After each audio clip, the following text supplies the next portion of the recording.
What can I tell you?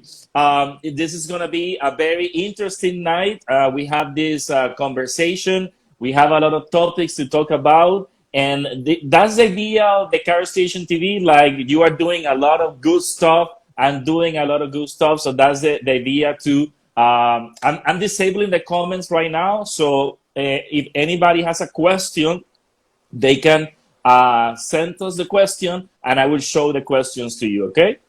Let me get Perfect. this animation ready. Okay, here you are. Here you are. So, okay, Enoch is your name. Enoch Scott, right?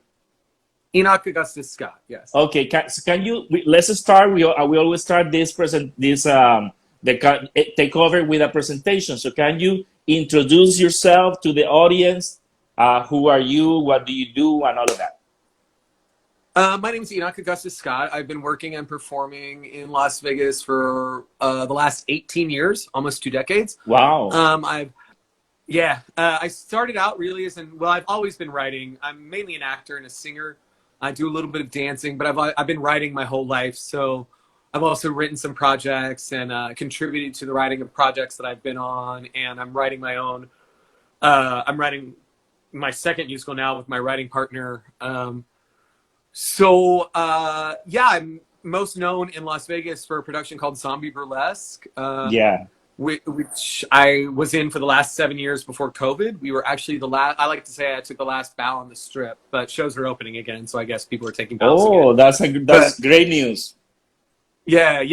But before we were the last show right before the COVID shutdown, and I plan to go back to that and hopefully some other projects and stuff once we all start to get out of this pandemic.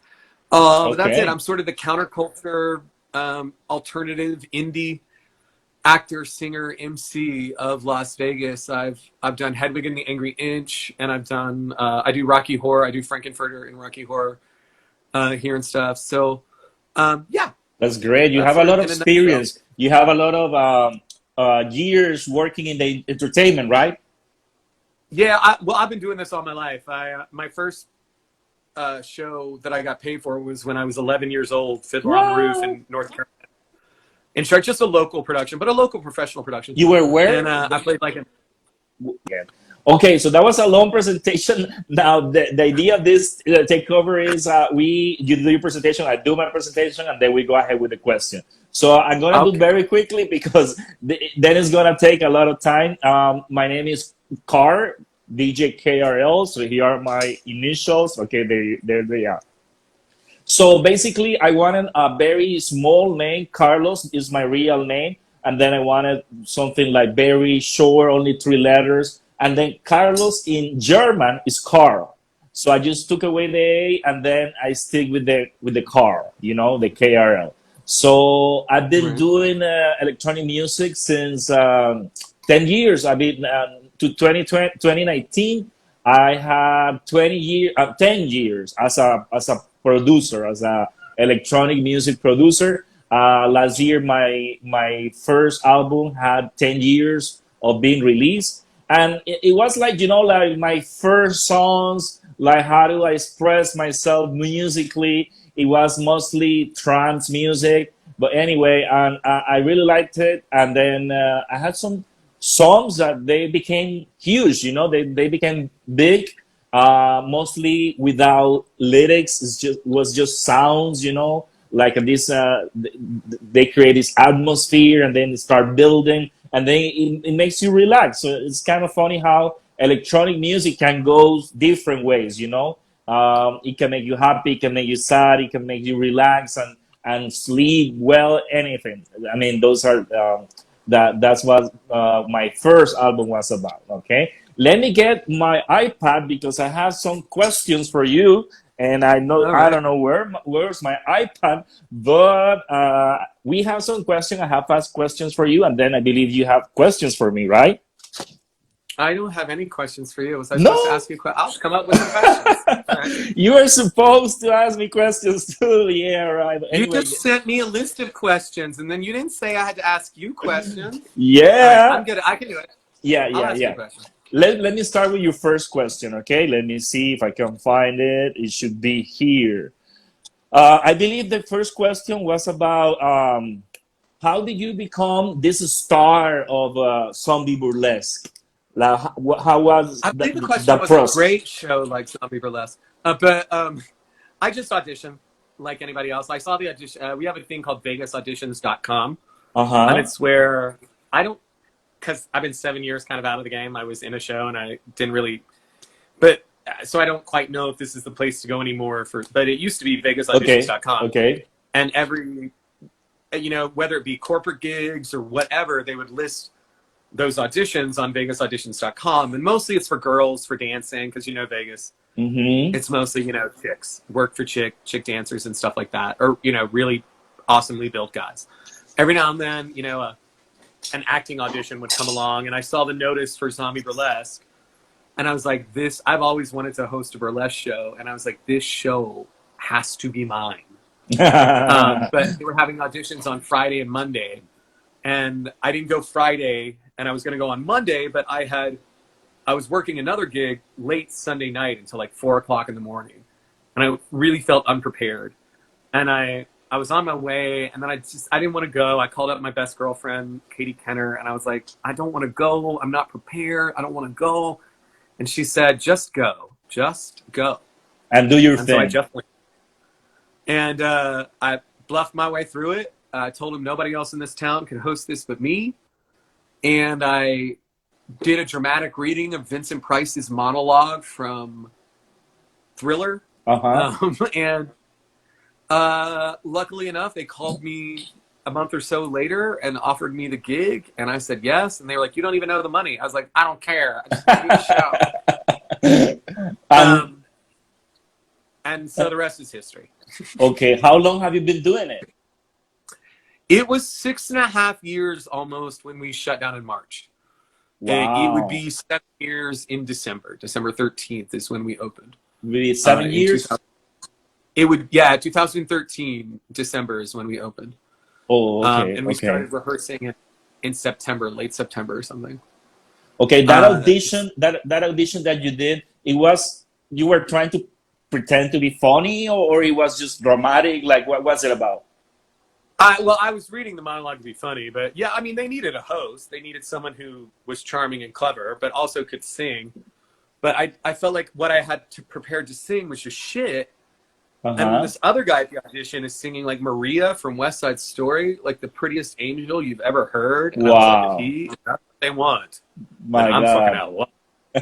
But I mean, they needed someone who could be funny and clever, and they didn't even really know how well I could sing until they sort of got me into the show, and then realized that I had a few more talents.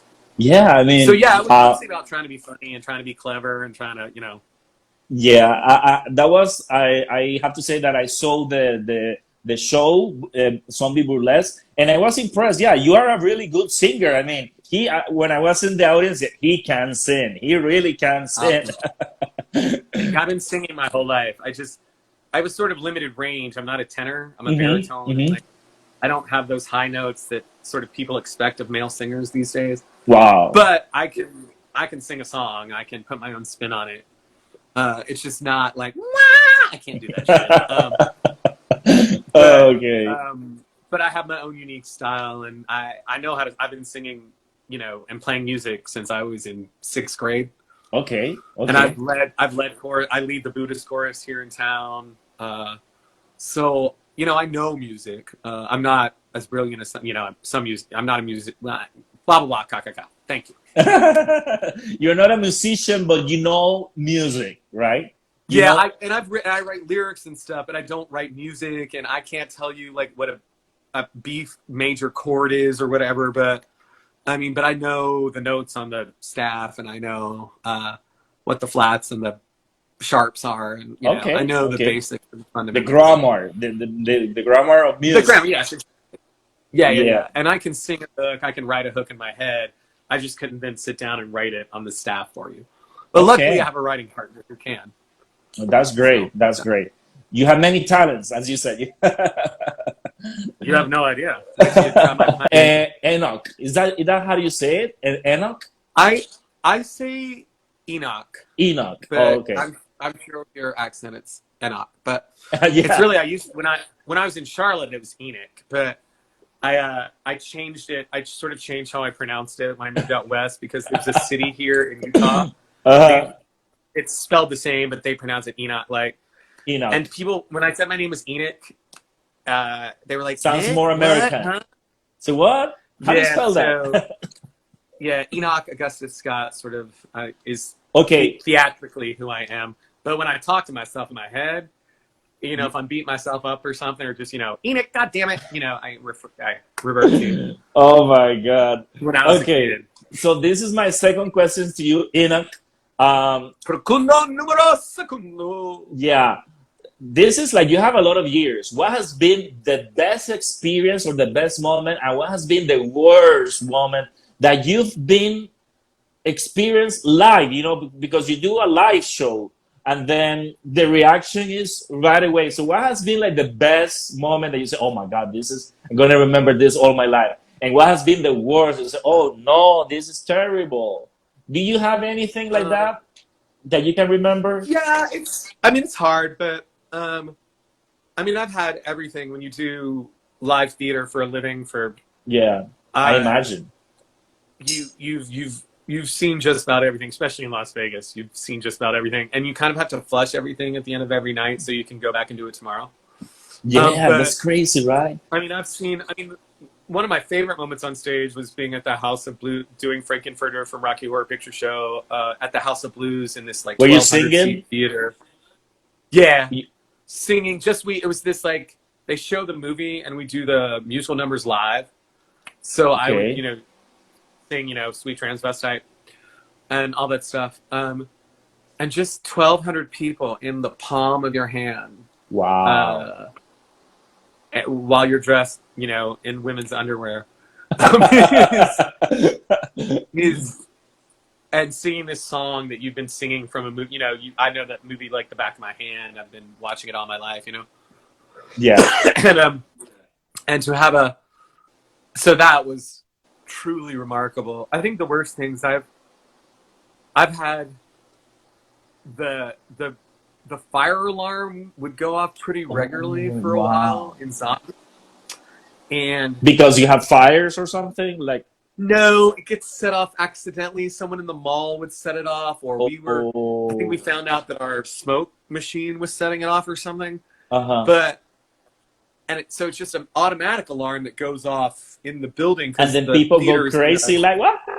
No, they're cool. They're just like, oh, is this part of the show? But then I have to go out there and be like, it's cool, everybody. It's just a fire alarm. We'll get right back to the show. Sorry. Like, you never know, right? You never know because it's like, you never know if it's part of the show, how long right? it's going to take. But you're off there like, so you're waiting off stage for like 10, with nothing going on, and these people getting antsy, and you've got castmates, and you've got castmates who have gigs after the show.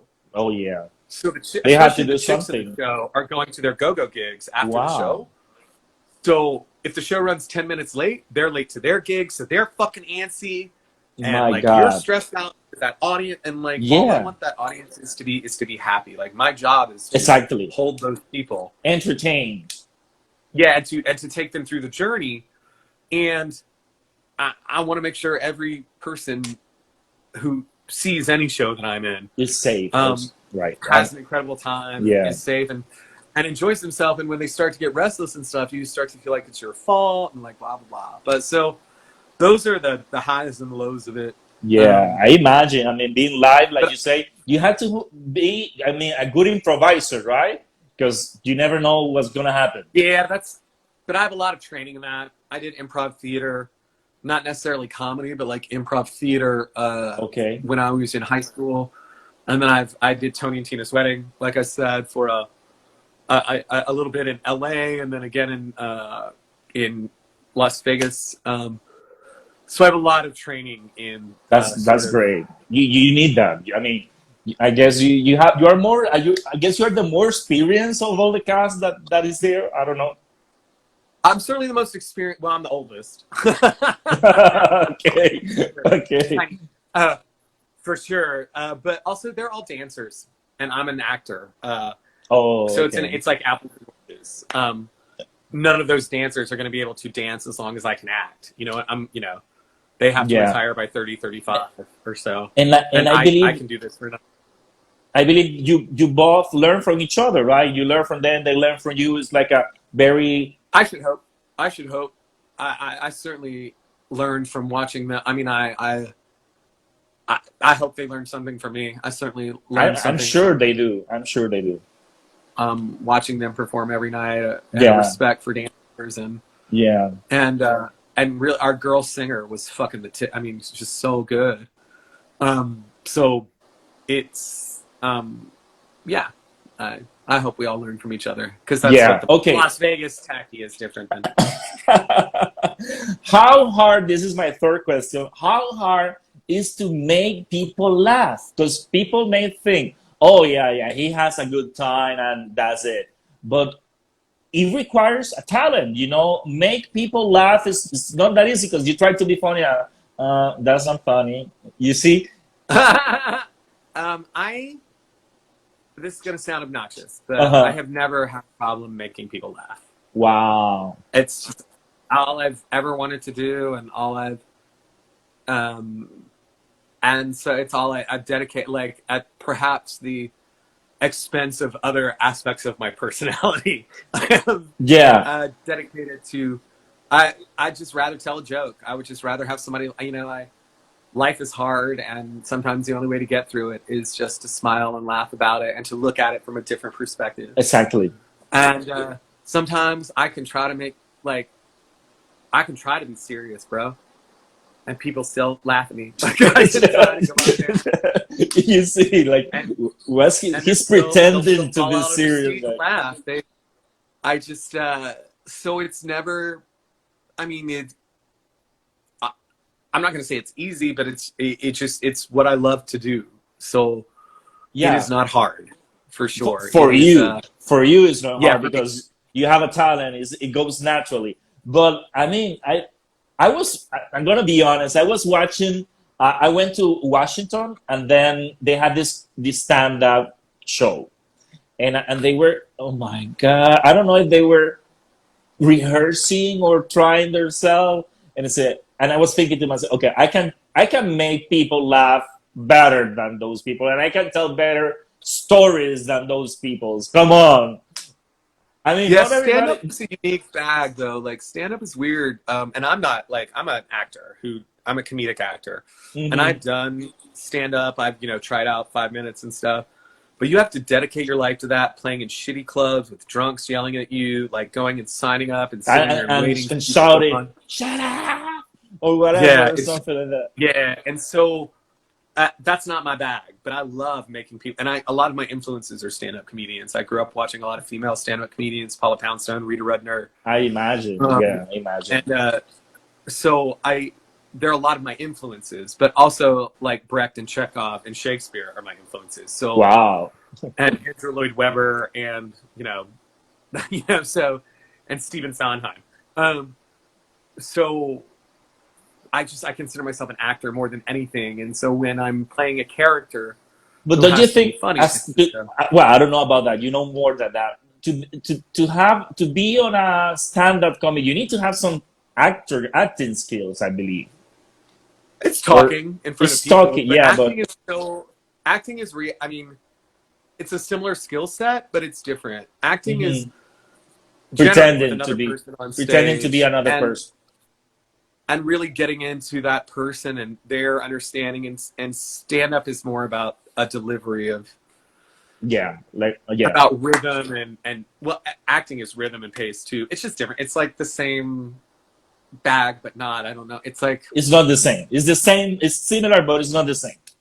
Yeah, it's both people talking and sometimes being funny, but there's a different. I think stand-up comedians are interested in presenting a version of themselves. Yeah, the worst version, and they try to and people say they try to laugh at themselves, right? Come again? They try to laugh at themselves. Well, the whole, like, have you ever noticed that kind of like, how about airplane food, or just like trying to like I'm so stupid that. that everyone So, has in common and stuff, and point out the silliness of life. yeah, Whereas as an actor, you're just trying to sort of interpret these words and try to make a connection. I And that's believe why, like, it's more difficult, right? I believe acting and trying to be like a comedian actor is more difficult. I I believe. don't know, because stand-up comedy is a rough life, bro. I mean, it's a rough life. But yeah, I mean, to completely change, people think about, it's like, they're like, oh, zombie burlesque, you seem so comfortable. Is that just you on stage? It's like, no, I'm not like that. I mean, I'm a little bit like that, but that's not who I am. It's a you're I would never be so bold, and I would never say the things that, like, Xenox, I, I would my never do God, what he, yeah, yeah. but it is a part of me, and that stage allows me the opportunity to put that That's character the yeah, on yeah, character, yeah. and the makeup, and to be divorced from myself and to allow an aspect of myself to live in that moment. Yeah, Um, yeah. but it's certainly not who I am. I'm very different than that person. Yeah, Um, I heard a person that, I mean, if you are acting and acting yourself, that's not acting. I mean, if you really want to act, you need to be a different person. I mean, it's more challenging. If you're acting yeah, yourself, that's not acting. yeah. Well, a lot of movie acting though is like just being yourself in a different. Like Jack Nicholson has always played himself. Al Pacino has generally played versions, but that sort of realistic Stanford or Stanislavski rather school of acting is sort of different than those of us who grew up in the theater and are used to performing for people who are in the back row. So you can hide behind costumes and voices and walks and stuff in a way in live theater and character acting that you can't do if you're like a leading man. Like Tom Cruise has to be Tom Cruise, right? Yeah, So he's not being a character really, or he's like, playing himself. Keanu Reeves playing John Wick or whatever. He's but it's still complicated. They have to jump, Yeah, it is. It cars is. and stuff. It's just a different. It's like electronic music versus Yeah, ask me. playing a piano concerto. Ask me a It's question still about. in the wheelhouse, but not. But it takes different skill sets, and both are valuable.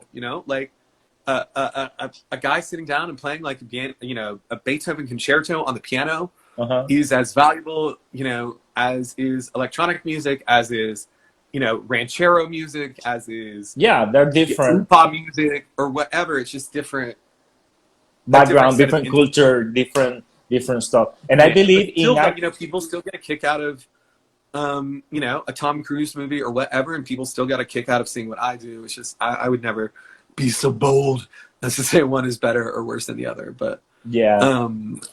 it's just a I different. I believe also in acting there are different approaches. As you mentioned, like there are different methods of acting, Schools of right? acting, School, yeah. yeah, exactly. Yeah, Okay. Stanislavski, which is most like modern. That's where a lot of our modern acting comes from, is from this Russian guy who really wanted naturalism Mm-hmm. and people acting like people on stage. Because before that, like if you go back and look at movies from the 40s and the 30s or the 50s, people would like talk like this and are very strange and behaving, And Yeah, and so that's there not was a react like natural. Marlon Brando and eventually Robert De Niro, Al Pacino, etc., sort of wanted to react against that and act more naturally Exactly. Oh on wow. stage and in movies. So acting, like any art form, is a constant evolution of what's sort of in vogue at the moment. And I've Interesting. always been more of a character actor, like music. What's popular in music? Like, it could be pop music one year, and then the next music we're more into. Now songs are shorter and it's just a hook, and like Yeah, because it's what you exactly. do on Spotify. Yeah, Like, so the ideal is always shifting it um, is. It is. It's from generation evolving. to generation, and normally it's like in reaction against what's come before it. So, like I said, Al Pacino and Robert De Niro and Marlon Brando were all reacting against the sort of Katharine Hepburn, Dick, what's his name? Not Dick Tracy, but whoever. You know what I'm talking about? Like all those sort of black and Yeah, white 50s, yeah, yeah. or like the silent movies where everyone was like making faces all the time before we could even talk. And then once That's people were crazy. able to talk in movies, it became a whole different style of acting. And those people who were silent film actors couldn't get work anymore because they were used to. Yeah, like Chaplin, like. Yeah. Luckily, he probably made all his money and got out of there before the business turned. But I think he even still did some talkies. Wow. But you that know, would like be funny. Sunset Boulevard, you know, that classic movie about the faded film star, you know, who can't really compete anymore. And also Singing in the Rain is all about the transition from that's a classic, right? silent movies to talking movies.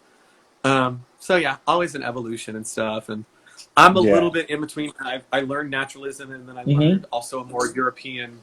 But I believe, I mean, in theater, you have to be overreacting and over, because it's your natural. I mean, it's not a movie. Yeah. First of all, they're not right there. The camera's not right there. The audience may be at the back, you know, 100 feet away from you, and so it has to be a little bit more elevated. And also, I've just, you know, people don't go to the theater to see people discuss things they agree about in polite terms.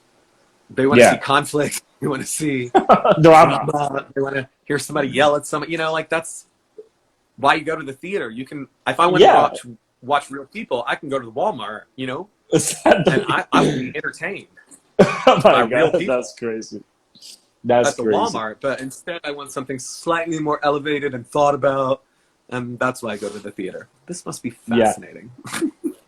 Your third question to me, ask me something about music. Music. What are your musical influences? There you are. As a DJ, you know Tiesto? I mean, Tiesto, when I was in Vegas, I went to see Tiesto because Tiesto, I mean, he was like a model for me. When I became interested in electronic music, Tiesto was the number one, you know? And I remember watching Tiesto and say, I want to be number one like Tiesto one day. And that was like something. And then having the opportunity to go to Vegas and go to the birthday of Tiesto in Hakkasan, for me, that was like a dream come true, you know, having Tiesto. I mean, I've seen Tiesto many times, like 3-4 times. But then that was like in a club. It was not a festival. It was in a club. It was his birthday. And then it was special. I was very happy. So Tiesto definitely it has been an influence for me because we were talking about evolution. He evolved, you know. He started with trance music. I started doing trance music because of him. Now he evolved to something more pop, more let's say EDM, you know, electronic dance music. And I've been evolving too, you know. I've been changing my sounds. I don't do trance anymore. I do different stuff. I do a lot of different stuff. But Tiesto has been an influence for me, for sure. Right on. Have you been to a Tiesto? Have you seen him or something? I don't go to clubs with that many people. It's just too overwhelming for me. I'm not a young man, and then it's too expensive, and I don't like straight people. And I mean, I love them and stuff in theory, in small numbers, but in large groups. The whole show is. I was impressed. Now, when they sell these bottles, you know, but these bottles are very expensive. We're talking about thousands of dollars. They sell those bottles, and then it's a show selling, and it's a show, and the girls go like, and I can't afford that. And I like to drink. If I'm out, I like to drink. That's very expensive. To drink, and so. Like at those fucking places, you just can't. And even still, it's like a bottle of vodka that you're pouring in some cranberries. Expensive, it is. So it's just, it's never been my bag. But I understand people love it. I mean, Las Vegas is, you know, built on it. Yeah, you gotta have the experience, like. Yeah, I like going to see shows and then going to a dive bar and drinking too much Fireball. That's my bag. Okay. So would be okay. You have many years living in Las Vegas. What's the best thing of living in Las Vegas, and what's the worst thing of Las Vegas? Living in Las The Vegas. Because best. one thing is to go on vacation in Las Vegas, and then you spend like a weekend or 7 days or 15 days, as I spent. But then another thing is living in Las Vegas. So what's the best thing about living in Las Vegas, and what's the worst thing about living in Las Vegas? The best thing is I love the weather. I love the heat. You love the It weather? never gets really. It really never That's gets too cold, crazy weather. and it's not humid. It It's gets not too humid cold around. and it gets too hot. Like you get temperatures No, that are way hot. only if you're crazy. It's not as humid as North Carolina. It's like I Yeah. would rather take 105 in Vegas, dry heat, than 90 with humidity in North Carolina. But the best thing about Vegas is the ability to go and see shows every night. And Wow. me, I mostly see them for free. Like, Yeah. because I work in the industry and I can get comps and stuff. And like anybody, any comedian, any actor, any musician you want to see is going to come through Vegas. So if you've got But what money to pay about or, New York? Don't you have that in New York too? Well, yeah, but New York is super expensive. You want to Yeah. talk about cold, and you want to talk about like snow drifts in winter, and everyone's on top of each other. Your neighbor is, I have an, it's not big, but I have a nice little condo, and lots of people have homes and swimming pools, and like I have a car I can drive. Like I don't have a It's more neighbor fancy. It's fancier. 3 feet above me. It's just that I have space and I'm not crowded Yeah, with like New York. everybody. And I don't have to get on a subway I mean, maybe I would like some public transportation, but I don't have to get on a dirty subway and like to go see a show. And And then crowded people's like yeah, it's just, I mean, it's different. Don't get me wrong. The traffic on the strip is sucky and stuff, but yeah. it's just nice to be able to go anytime. If I have a day off, like on my day off, it's like, hey, what do you want to do? Let's go see a show. Like you don't go see a movie, you go to a show. Wow. And you go see some friend's show, or you get it, get it for free, and you go see some friend do their thing. And then you rock compare, it. right? You compare what they're doing. Oh, they're doing this. We should do that too, right? Something I like that. would never ever compare at all my performance with anyone else's. Yeah, no, but you see what's out there, and so you want to know what's out there. You want to know what Yeah. everybody's doing. What's the trend? What's the tendency? Yeah, and so I don't know. That's to me the thing, and that's what I love the most. It's just the access to what I love, which is live entertainment. Yeah. So the access to that, and to really take advantage of it. Because I say, if you're going to live in the middle of the desert, we've had 157 days without any rain. If you're going to live here, you have to take advantage of what it has to offer. Okay, I have to ask you this question. What do you know about Area 51? I know everything. They've given me once you move to Las Vegas, they give me the entire brief. I just can't say anything, but I know. You will have to kill me if you say anything. Once you move here, right? Exactly. Once you move here, they take you to. I've seen the. Oh, I can't even say that. But okay, so yeah, I know everything. It's nothing. It's not. First of all, here's the deal. It's a distraction. I mean, I think the original aliens landed there and stuff, like crashed, and they probably took them there originally, and that's where a lot of the nuclear tests, happened. But I'm pretty sure the real secret facility we don't know about. Yeah. And that's the distraction. Wow. Because the real stuff is happening somewhere we don't. There's an Area 52 or 53. Yeah, exactly. We don't know about. Exactly. They're not going to tell us. You're completely right. You're completely right. They're going to make us think we know what's going on by giving us Area 51. But we don't. But in reality, that's not where the shit is going down. Wow. The real shit is going down somewhere else that we don't know about because we're not. Because I host a titty show. They're not going to. Maybe you have an alien that went to Vegas and saw your show. I'm pretty sure. I'm at least a couple. Yeah. I'm pretty sure I've made out with a couple of them. I mean, like. And they look like. I'm sure we've all made out with an alien or two. Gastonia must be full of them. My God. But being at least serious. That was my experience. Being serious, I'm very fascinated by this UFOs and then alien stuff. Like, I mean, if there's a topic that I like is music, and then languages. But then that topic, I mean, I'm fascinated. I watch Ancient Aliens all the time. I watch I'm it too. obsessed with. I mean, all I know is our technology has been influenced by aliens because we went from in the past completely 70 years, we went from gas burning lights to being on the moon and going to Mars. Yeah, and having computers, tiny computers, and we used to literally, when my mother was born, you know, there was I don't even think there was television. Wow. You know, there was radio. My mom was born, my mother, who's dead, but she was born in 1934. When never mind my grandparents. My grandparents were born at like the turn of last century. So in the space of 2 generations, you've gone from gas-powered stoves to going to Mars. Yeah, exactly.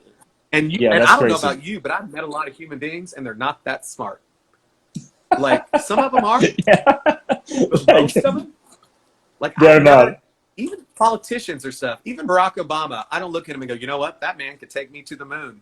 You know, like, I know they're out there. I know they're super smart people, and I have met super smart people, but it's hard to believe there's enough of them that they have gotten us to the moon. You know what I'm saying? Because we're mostly monkeys with iPhones. It is. Like, we are mostly cavemen.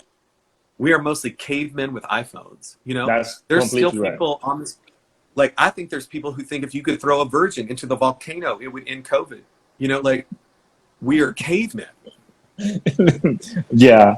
There are tribes in the South African Amazon that still shoot with bows and arrows. Oh, wow. And and haven't ever been exposed to any, and we could mate with them and have children. They're not a different species. You know what I'm saying? Like, okay, I'm going to recommend this to you. It's on Peacock. You know, Peacock is, you know, that the streaming services is crazy right now. Peacock is from NBC. Okay, it's free. Peacock, Peacock. Yeah. Yeah, Peacock. And then they have this series. It's called Blue Book, Project Blue Book. Okay. Yeah. Project Blue Book is inspired in real events, okay, and basically it exists. I mean, it's like a secret program that the government had about aliens. And basically, what they did is somebody saw something. Project Blue Book goes there. Okay, that's not what you saw. You saw some lights in the sky. That was not an alien. So that was the idea. Yeah, weather balloon, something like that. So the idea was to explain scientifically what people were seeing, you know, what things were happening. Explaining to do. Yeah, but I mean that series, you should watch it. You should watch it. It's amazing. It's amazing, and it's based on real events, you know. So yeah, I'm fascinated. And you know, they've released a lot of stuff recently where they've just been like, "Here's a UFO. We don't know what it is." Yeah, exactly. But of course, they couldn't tell us. Like, I understand it also why they wouldn't want to tell us. Look how people reacted to COVID. Yeah, look how, exactly. Again, it can go very bad. Yeah, look at how people reacted. I mean, like, if I do believe that a good, you know, a quarter of humanity would lose its fucking mind if they knew all of a sudden there were aliens. Kill themselves, do something, blow themselves, or kill them, or try to kill them. You know. Never mind that, but a good quarter of this planet would lose its bananas if the government just came out tomorrow and said, "Oh, by the way, there's an alien." I mean, can you imagine? Too. Can you imagine? Yeah, I mean, we all have questions. That was like, is it just one? Where do you come from? Like, is it like Star Trek? Like, what's, you know, how long have they been here? I mean, we all have so many questions. Yeah, I love it. I love it. And the Walmart crowd of us would not be able to process it, you know. So. So I don't blame the government for trying to. Okay, you didn't say the worst thing about living in Vegas. What's the worst thing? Yeah. I will be honest. There is a desperation that hits people when they come here. And they want to have things fast. They also like, a lot of people come here thinking, "Oh, I'm going to win $1 million," or like, and then you don't, and then you're begging for money for a ticket home. Wow, that's crazy. And so there is this, like, of course, people come here with high Contrast. hopes. Yeah, Those hopes contrast. get Yeah. dashed. And so you see a lot of desperation. And the homeless, I really feel bad for the homeless here because it is so hot and it is so Yeah. inhospitable. Yeah. And we have thousands of people living in Homeless. tunnels. Oh, wow. Not just homeless, living in tunnels, like Wow. underneath the city, like by the freeway. I saw a video that you posted about people like doing theater on the street. Is that what was it? Like I didn't get it. Like a video you say, oh, she's performing on the street, but I don't want to get close because I'm afraid of COVID. You said something like that. Like, do you remember that? It was or you probably just... a person doing a show. I mean, like doing like I didn't want to. You're gonna see shit in Las Vegas, man. Like you're gonna Wow. see, like just driving home, or you're gonna see. I not so much. I don't want it to sound like it's gonna sound, but Mhm. it's not uncommon to be driving down the street and to see a person having a psychotic episode walking down the street, Wow. Wow. talking to themselves or dressed up in an outfit or Wow. whatever. So as fascinating as that is, and you'll see, but also like because I work on the strip, I have to get home. Like when you live here, you don't go to the strip, but if you have to work on the strip, obviously you have to go to the strip. Exactly. Or like you want to go see a show or something. But so like you're just walking, going to your car, and you're gonna see some 20-year-old drunk white girl like passed out and being carried home by her friend. I mean, wow. And you're just gonna see humanity at its best and at its worst. At its worst, yeah. And it's at its drunkest, at its most desperate, at its craziest. but we've all been there. I hate to, I don't really want to stand in judgment. Yeah, exactly. Anybody's, Las Vegas experience. And that's why you go to Vegas. People go to Vegas for that, right? Like, I mean, and they come and see my show, and I have a job and a house and to pre-COVID. But so I'm thankful that they come here. But it is you have to certainly build up a tolerance to seeing some shit you're not going to see in Gastonia. Your next question for me, what would be? My next question for you is: you have nice shoulders. How much do you work out? Yeah, I have years training, and I also help people achieve their goals. Like I can show you I have a store. Let me show you. Well, I don't know if I can. I have a store. Yeah, here in my apartment, I have products.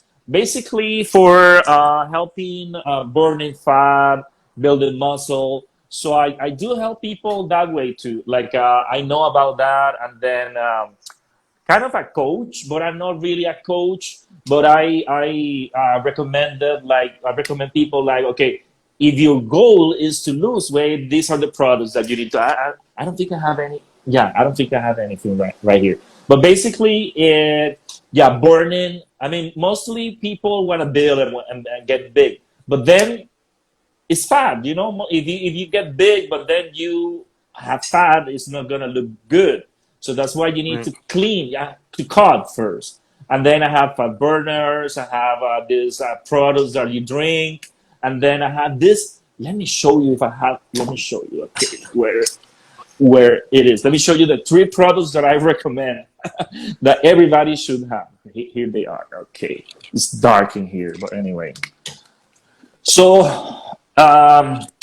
what is a fat burner? But the thing with fat burner is that mostly they have stimulants, and they have a lot of caffeine. Yeah. I don't like that. I mean, you can. People have died because stimulants can be very hard. And then they can give you a heart attack, But then this product is very good. It's from Muscle Tech, but the good thing is that it's not a stimulant. Okay, so basically, is 3 capsules before lunch every day. Train or no training, this works miracles. And then the other product that I take in the morning is this one. It's like it has a green coffee, it has L-carnitine, but it wakes me up. Like it doesn't have a lot of caffeine, it has like 150 milligrams, but it tastes. I mix it with my orange juice, and then it works. It's great. I mean, this product is because sometimes when you lose weight, you feel ill. You look sick, you know, like, oh, you lost a lot of weight. What's wrong with you? But then, yeah, if you lose weight, but then you maintain your muscles, that's why this has amino acids and then fat burning products. So this product is great for that. So you're burning fat, you're losing weight, but you don't look sick. So that this product is very good. And then the new product that I discovered is this one. It's a gel, and then you apply it to your because mostly these are for every part of your body, you know. But then this is for localized fat. It's a gel, and then you apply, and then like 30 minutes later, you feel it burns. Like it burns so much that you need to take it off. Like I mean, you can't stand it. And this is the product. It's called Lipo6 gel, and it's wonder. I just discovered this, and I've been using it. It's great. So these are the three products. Yeah, that I've been working out on life, but I know it's so much of it is like diet, and I just love to eat, and I do love to drink, and so I have never been cut, but Yeah, I have been that's the big. thing. Drinking and exercising don't go together. They don't go together. Well, they do. Uh, I'll tell you this, they do, in that you can help stave off, you can maintain a weight, whereas if you weren't working out, you would just be a fat fuck if you drank. You know what I'm saying? Like, so I, I like to, I feel like, have my cocktails, but then as long as I'm working out, I'm at least maintaining, and I'm not yeah, sort of. but the good results. I mean, alcohol is serious, man. Like the other day, I drank a beer and I feel sick. The day after, I feel sick because I would just one beer, you know. Yeah, well, you need to drink more. That's your problem, honey. Yeah, I mean, It's like if I only have one taco every month, honey, it's gonna hurt. But I've got to build up my tolerance. exactly, You know. exactly. That's Okay. right. The But, tolerance. but yeah, it's so. I mean, but on the other hand, I have mixed feelings about. Obviously, like, alcoholism is a scourge, and but also human beings have always come together at pubs and always like alcohol because for so long in human history you couldn't drink the water. Yeah, So like in Elizabethan England and stuff, you had to drink beer because literally the only way to drink the water was to boil it and wait for it to cool down. That's why like tea and coffee have been so popular in human history because it's hot water and you've burned off the diseases, But yeah, like so humans have been drinking alcohol for a super long time. And also during this COVID time with this idiot yeah. president we People have, have gone crazy I feel like drinking. whatever you can do to get through the day is probably keep it in check and make sure you're still doing everything else and going to the gym and trying to stay healthy. But if you need to like go to the But you pub can't and go to talk the to your gym friends, because they were closed. So you had to train at home because they open though. We've had our gyms open for a bit. So praise the Buddha, because I got tired of taking my walks. I love the gym. I love the gym. I do. It's just yeah, like that. I've seen your stories that you do exercise. I've I seen do, your yeah, every day. stories. Or I try like 5 days a week and stuff. It's just that first of all, I have nothing else to do right now. And even when I was working, I only work like 3 hours a day. So I have to occupy my time.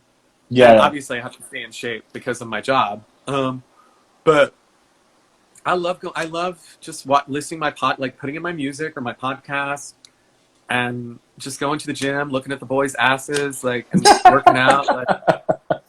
Oh my god. Yeah. It's What else do you beautiful go to the gym for? to look at boys' asses. I really do. I'm lucky. Like my gym, there's so many brown boys, and it's a very ethnically diverse gym. And And don't they asses know? Don't they notice that you're looking at them like, oh my god? I don't know. I think they want to be looked. Frankly, I think everybody at the gym wants to be looked at a little bit. Okay. I don't know if you go to the. I assume you go to the gym. I don't know what Yeah. it's like in Gastonia, but here it's the boys want to pull up their shirt and look at their abs, and they're not just doing it for them. They are aware. They want people to. Oh. Yeah, that's why we all of course it's for health, but we want to look good. We want people to look at us. I mean, it's human nature. Yeah. Yeah. So I think at some point, and honestly, I've just gotten to the point where it's like, this is why, I don't give a fuck. I'm working out. It's not, I'm just standing there like a creep looking at ass. Like I'm working out and stuff. But if you're on the bike, Yeah. Yeah. beautiful brown boy with a fat ass, right there and fucking those thighs, you just gotta. Oh my god. Okay, Enoch, what are your plans for the future?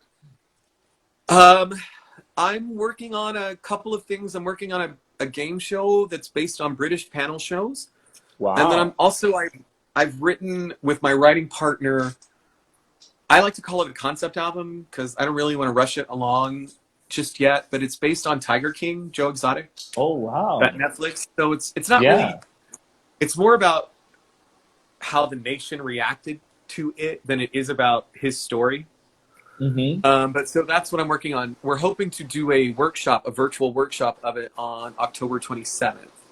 Oh, very soon, right? So I'll have some, yeah. It was supposed to be the 20th, which is a week from today, but we put it off for an Wow. extra week because we had our actresses needed some time, and I'm actually glad to have the time because I want to.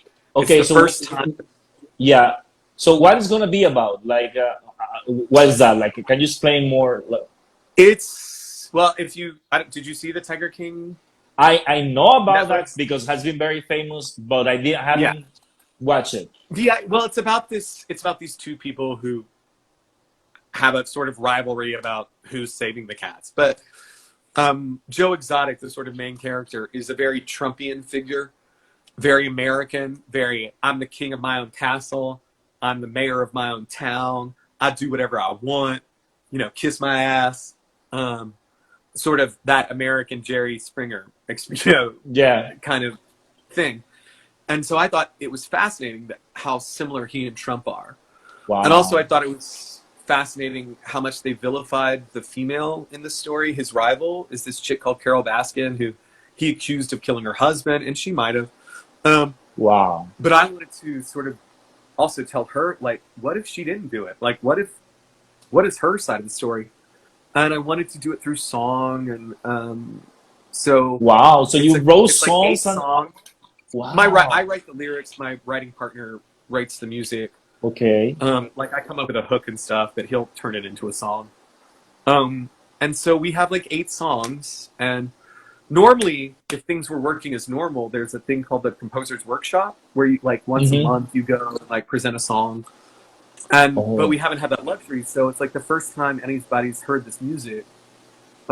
So we're excited to get it out there. There's some good stuff. I'm interested So to see how people it's respond basically to it. you're gonna perform.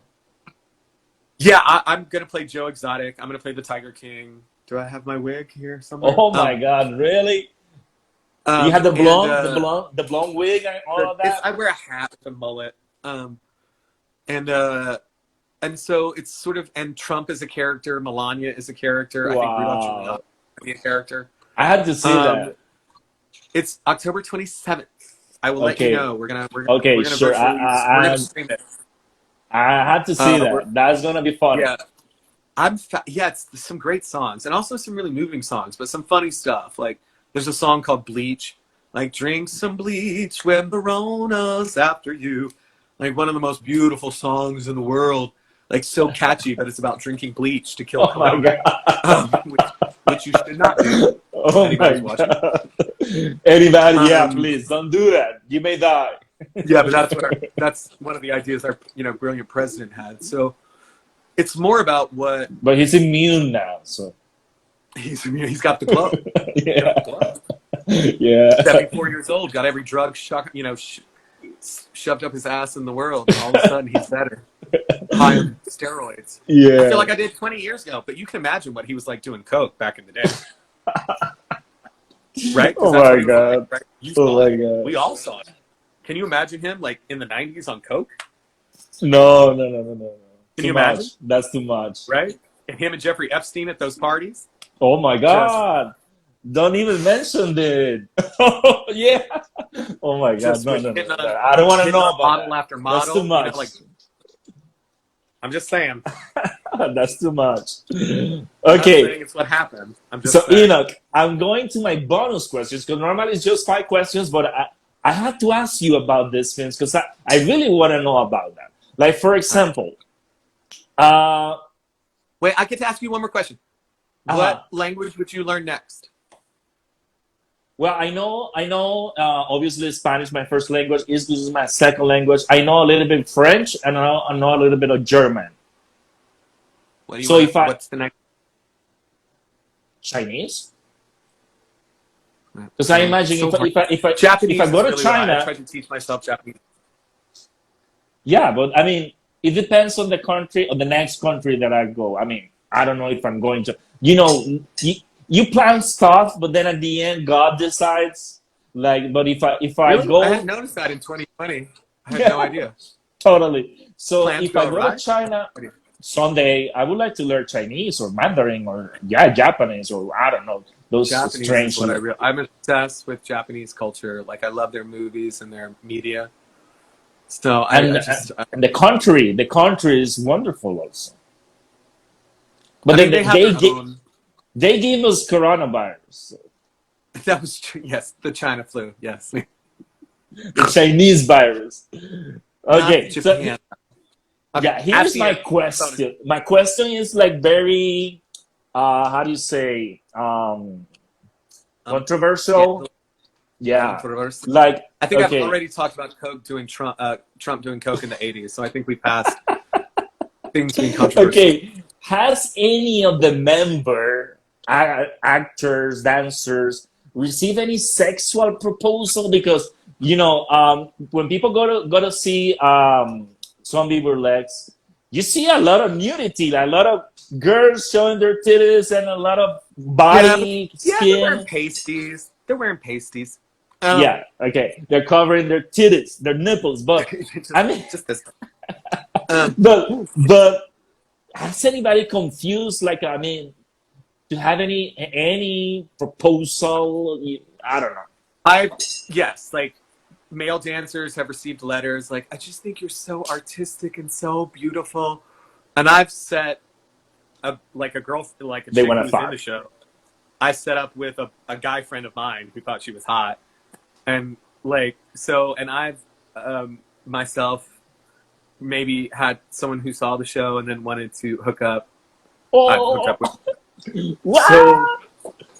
I mean, yeah, but it's not, I mean, it's not constant and it's not rampant. It's most of the time these people, I mean, I'm sure But, they but wish, but but they you don't. do that? I mean, if it's after the show, okay, let's do that. Like, No, I mean, not just after the show, like, let's go out. Like, that's Chippendales. At Chippendales, I'm not joking.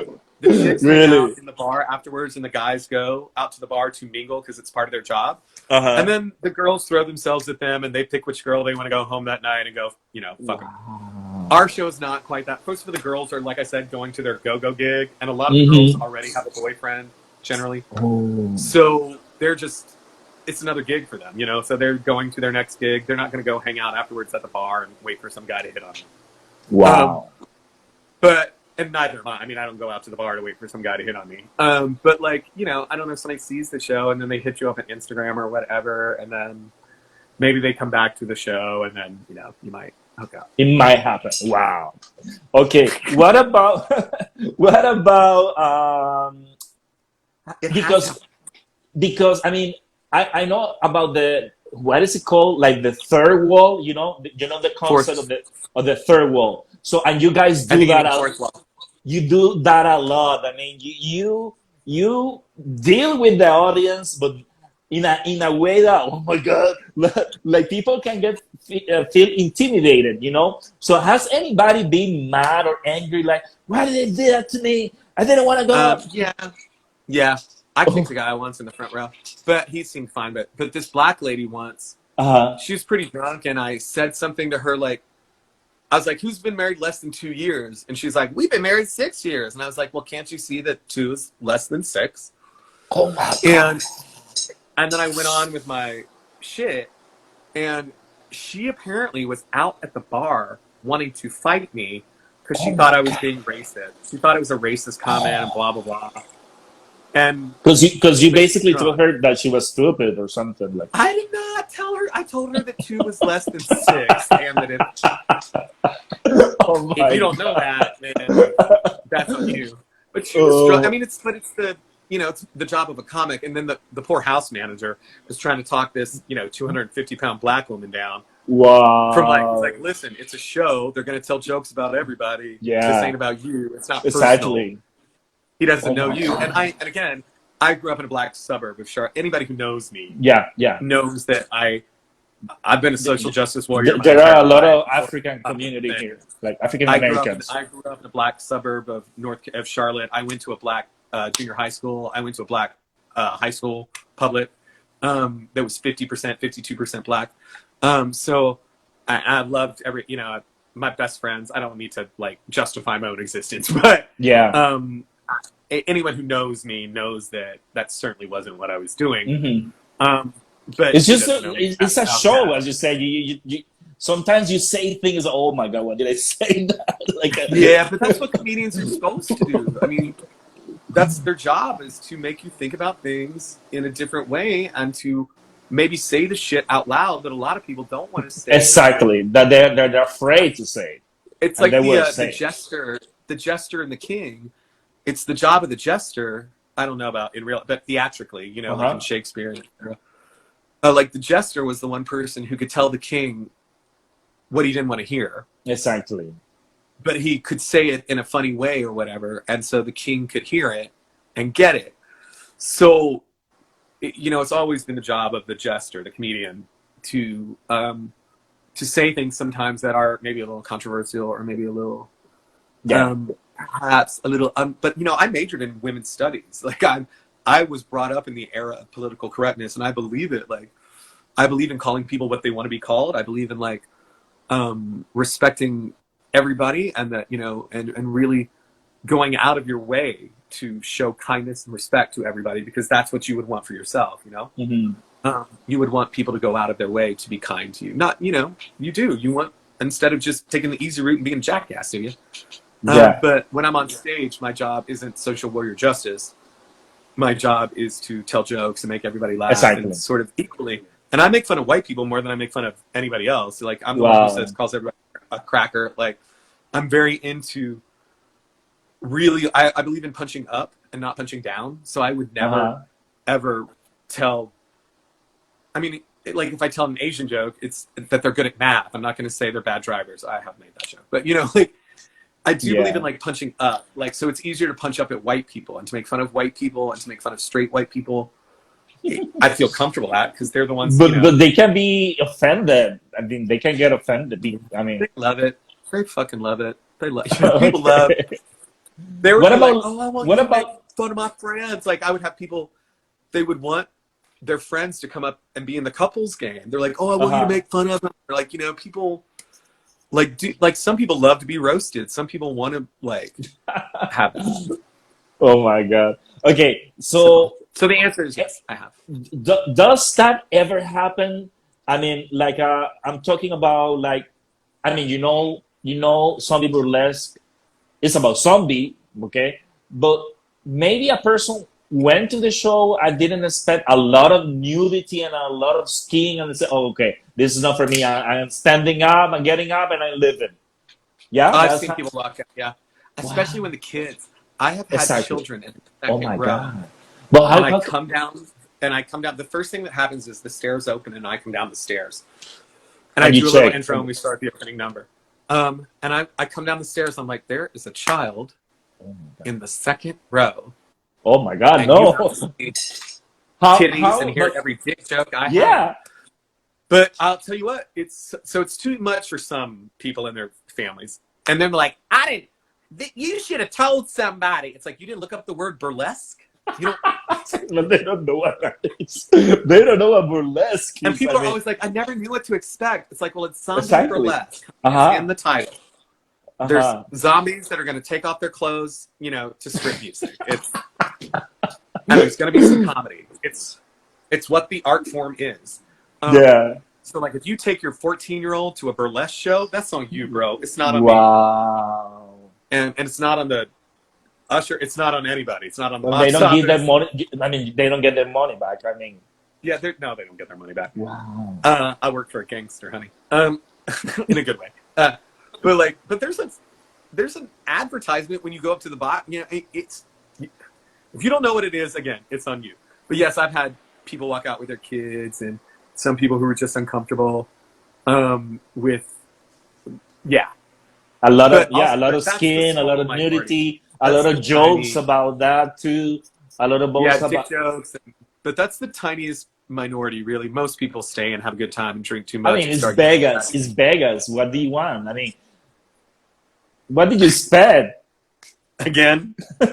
Why did you take your 14-year-old to Las Vegas? Exactly. But, That's another but thing. but I'll tell you what, like young kids, 16, 17, 15, love it because it's like South Park. It's very, I believe it's less offensive. I believe Yeah, it's less offensive yeah, than most yeah, episodes of South yeah. Park or Family Guy, to But tell you there's the a truth. legal issue there that you don't want to, because they're Yeah. underage. So anyway. But they're not because there's no age limit. And you're not seeing breasts. So, because it's covered, Hmm. Hmm. there's actually no legal issues for us. But Yeah. because it isn't It's full not nudity full and it's nudity, exactly. It's not full nudity. Okay. yeah, but the kids love it, man, because it is sort of tantalizing and it is dick jokes. And, if you were 16 and saw that show, you would love it.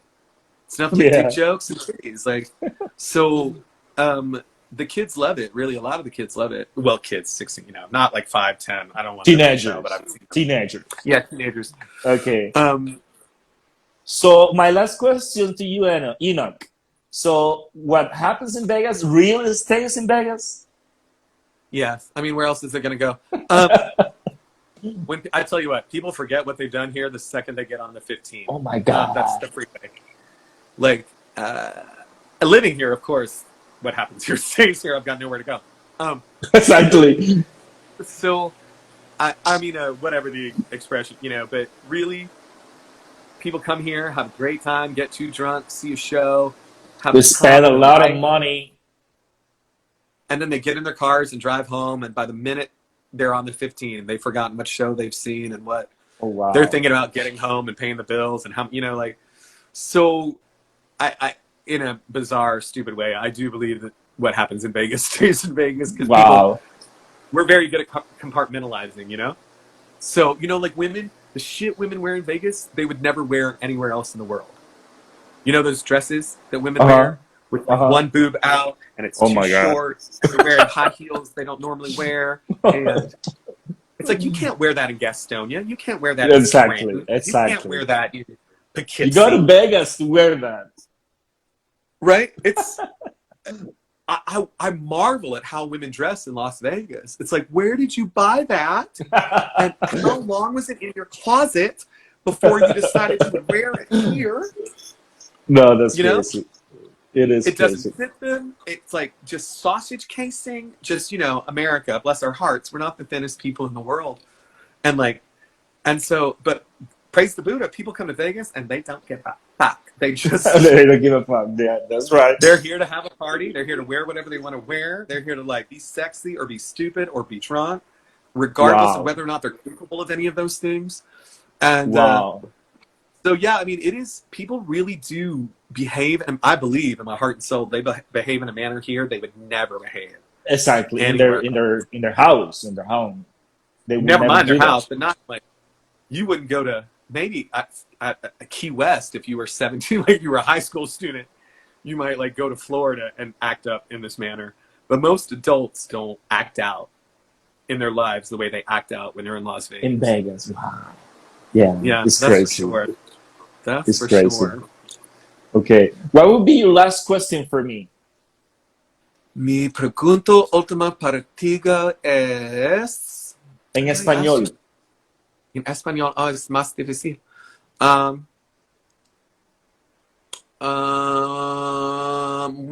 ¿Cómo es más interesante sobre teaching?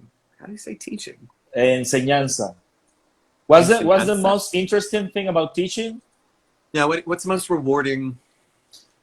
Okay, yeah, I know that the answer to that. Like, for example, when I was learning English, I took a course. I took a 2-year course, and then I finished.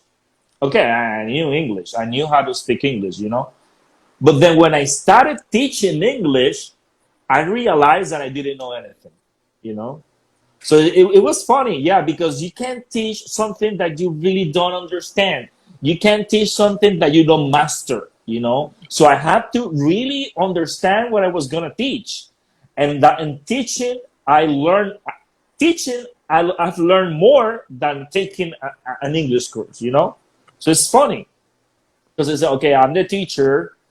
I'm supposed to teach and I'm teaching, but I'm learning more than my students, That That's has really been always the same thing, and that's why I love teaching, because you go to teach, but then you learn from everybody.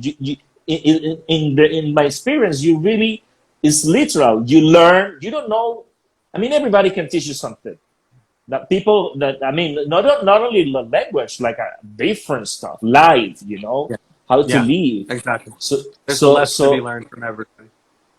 and the other good thing is that, I mean, I'm the language teacher, but at the end, you are a role model and you teach values, okay? And then if you can influence a person, if you can change the perspective of the life of a teenager, just by telling them, hey, that's not good, you shouldn't do that. Like, I wouldn't do that if I were you, or something like that. Like, I mean, we are not the parents, and we're not supposed No, to but get it takes a involved. village though. Like just for people to see that there's different kind of role models. Your parents aren't the only role models you have. Like a Exactly. good teacher can teach you a possibility in life that you never thought of, or Exactly. A good teacher can inspire you and then make you change. And then, I mean, this is it's a huge responsibility. Once that you look at it like, oh my God, it's a huge responsibility.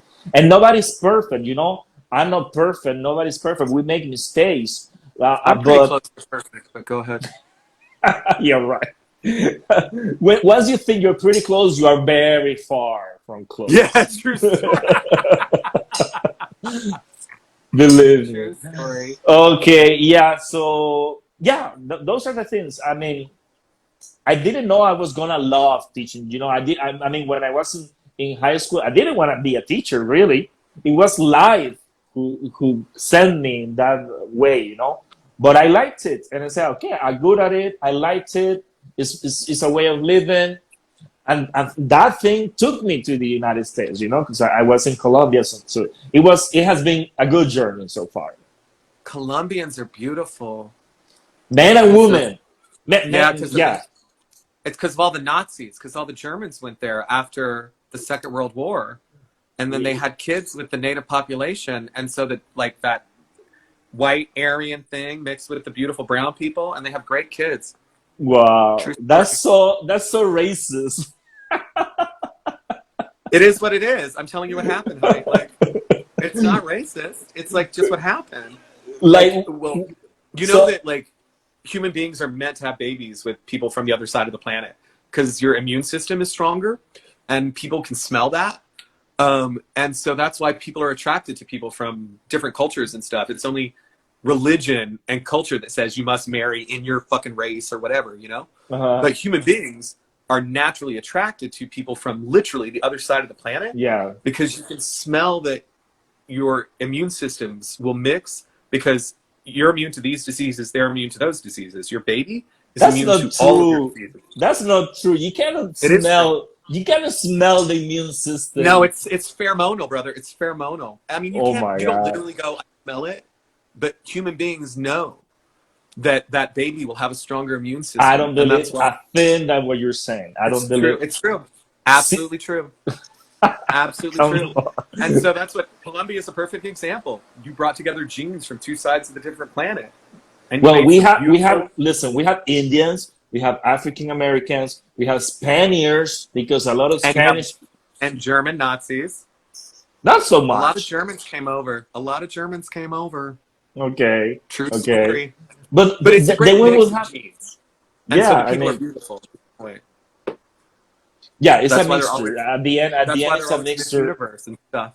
Because they're like 6 foot Yeah, tall and what we're yeah. all gonna be sort of naturally brown. Like Colombia, Colombia. they're And then beautiful people, huh? Venezuelans, I mean, people from Venezuela, come on. I mean, the women from Venezuela, they're I don't they're know. they're genetically Venezuela I don't know. genetically different. Colombians I've always marveled at. They're just beautiful. And South Okay, Koreans. South Koreans too. Because of really? also the influx of different genes.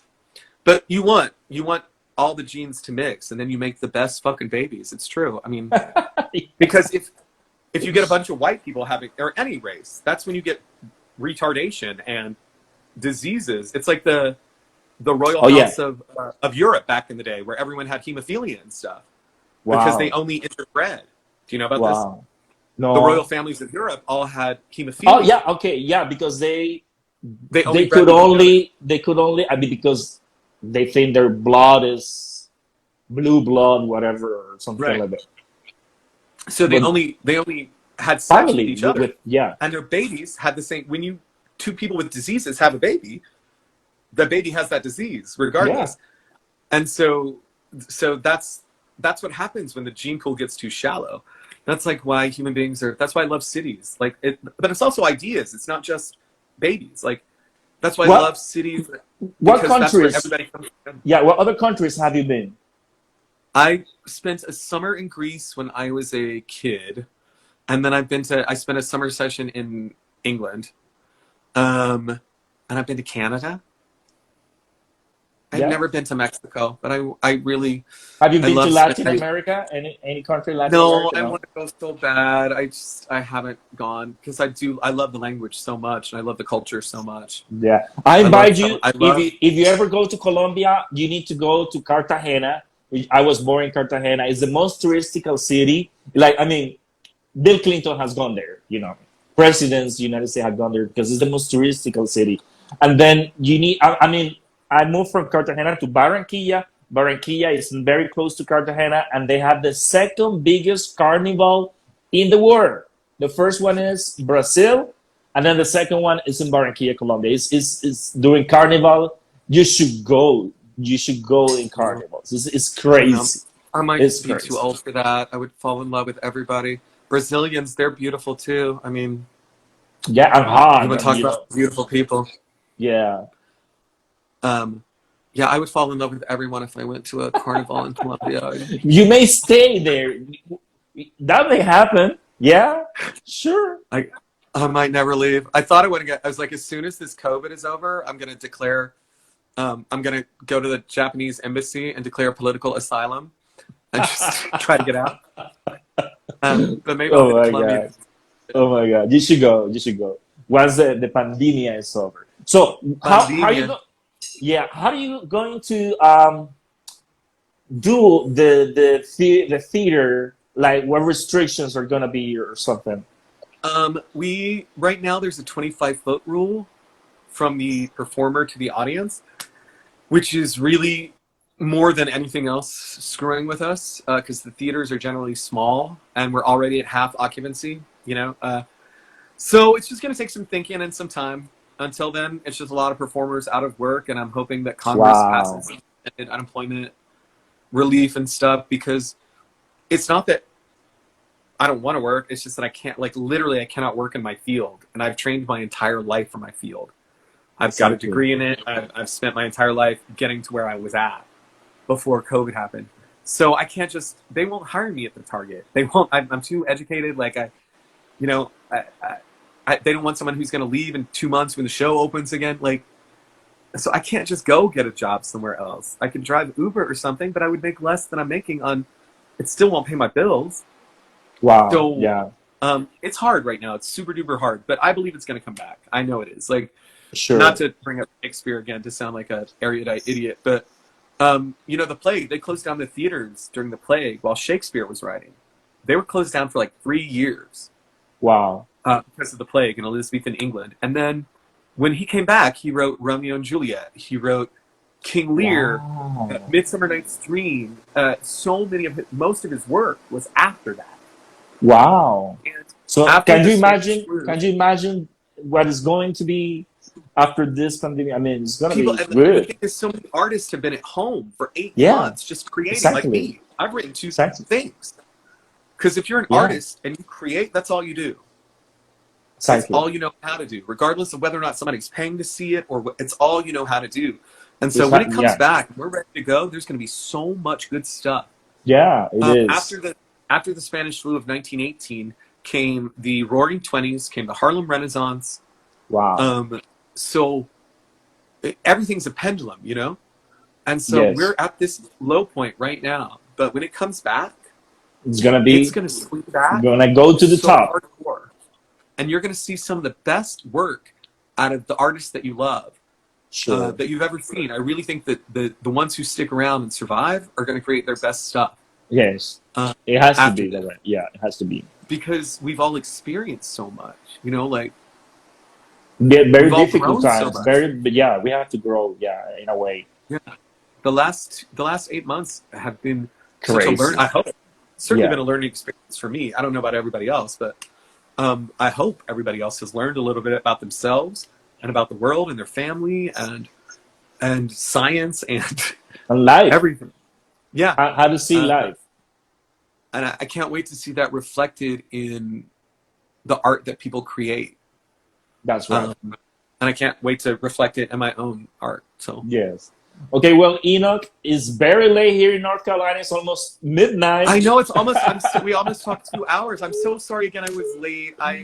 Anyway, I tend I to do what I want, and I'm enjoyed the only one very managing my much. career, so I forget things sometimes. And I thank you for this time that you shared with me. It's going to be very special for me. It's going to be recorded on Instagram, and I'm going to edit it on YouTube. It's going to be on YouTube too. So I will let you know when it's available on YouTube, and then more people can see. I mean, everybody should see it because we have said a lot of things. We said a lot of things that people should know about. So It's been a fascinating conversation. I will say yeah, that. Thank you so yeah, much. for me too, Enoch. So buenas noches. Buenas noches, mi amor, mi cielo, mi vida, la reina, mi ser. Muchas gracias para esta oportunidad para hablar con un amigo con muchos inteligencia y también muy guapo y también Wow. muy charismatic. I don't know how to say that, but Carismático. carismático. Sí, muy Okay. carismático este chico allá. So really, thank you so much. I really Okay. appreciated it. I want to go to Vegas and I want to go to see Sundance Burlesque again. So hopefully it should be better. Quizás, a lo mejor, hopefully by this, espero que, hopefully by this December we'll be back. If not, early 2021 for sure. So Yeah. come back and see us, and let's go get. People should see it. I mean, it's a very. I mean, to be honest, I went to, as you said, you go to Vegas, and what do you do in Vegas at night? There are a lot of shows. You need to go to shows, and I went to different shows, and the only thing I remember was Sunday Burlesque. Why? Because it's different. You see, you go to other shows, and then you see the talent, and then you see, but something different. You find something different, and you say something funny. What is this? It stays in your mind. So it's like. Thank you so much.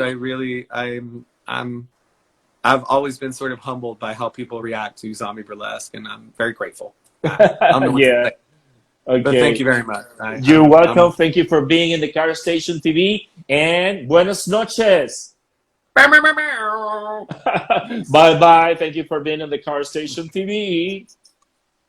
How do I turn this off? Okay.